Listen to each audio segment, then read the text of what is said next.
Welcome to Real Judaism with Rabbi Ari Klapper. Unfiltered wisdom for Jewish life.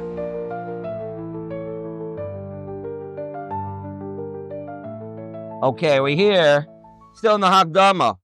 V'avo pi shekvar kvuim b'lev kol adam hayasher hitchalosov v'yisoidosov im lo yasok behem yir prata v'lo yikirem v'yavor aleim lo yargish bam. Even though any person who is somebody who already is kavua in his heart, a person has said in his heart, he wants to be a good person. Person wants to be a good person. You know, we're coming to Rosh Hashanah, coming to Yom Kippur, and a person wants to be a good person. I want to. So even if you have a person like that, if he's not involved with the learning about Yer Shemaim, he's not learning about how to truly be koine these midos, so then he's just going to pass by them. He's not going to feel it out. He's not going to realize, wait a second, there's an important point over here. Wait a second, this is something that's going to enhance my life. This is going to be something that's going to, that potentially can change my way of acting towards Hashem, of acting towards others.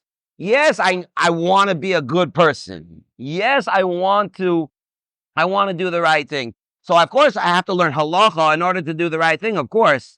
But there are so many deep ideas, so many important ideas, that if a person would hear them and know them, so then it would make a huge difference. I'll just give you one example of that.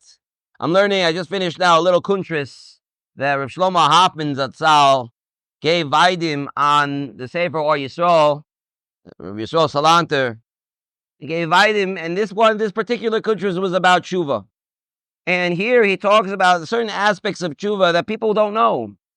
And Teshuva certainly is a mitzvah, but people don't realize, this mitzvah has ideas behind it. It has halachas behind it. It has a mahalach behind it.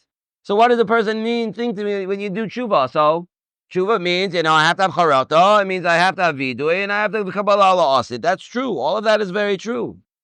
But when a person thinks to himself, and he thinks honestly, let's say, and he says, well, you know what? Maybe I really do have charata, but kabbalah la'asid, let's get real. I did the same Aveir last year, and I did it the year before. And what's stopping me from doing it now? So how in the world am I going to have Kabbalah La'asid? I feel bad maybe about what I'm doing, but even that's going to fall away at a certain point, because most people can't live with a stira. You can't live in an inner contradiction. It's very, very hard for a person to continue to do something that they know that they know is wrong. Very hard. So what do? Either they stop doing it, or they make an excuse why it's okay. And that's why Chazal tell us that once a person does an Aveira once, and he does it a second time, it's already like Nasilo Keheter. It's as if it's mutter. Why is that? What do you mean? All of a sudden it's mutter? No, it's Keheter. It's like it's mutter. What does that mean? It's like it's mutter. It means a person just he learns to live with it.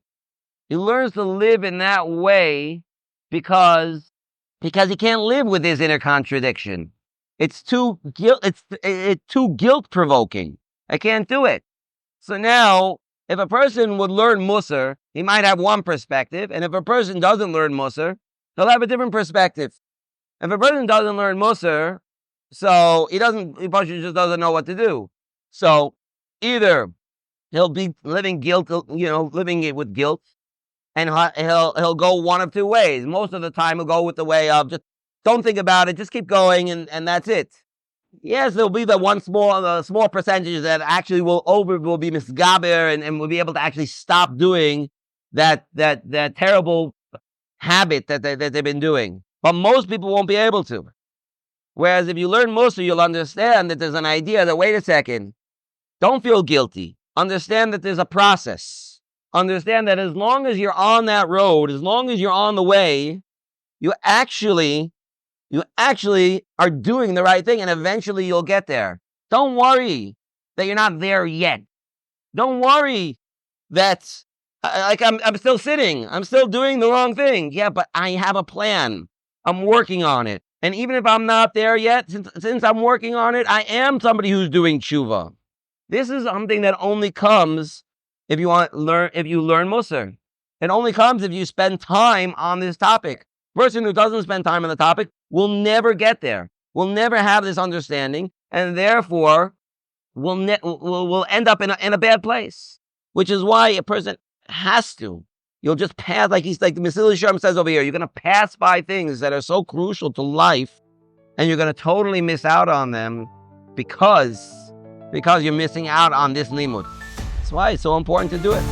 Okay, we'll stop over here.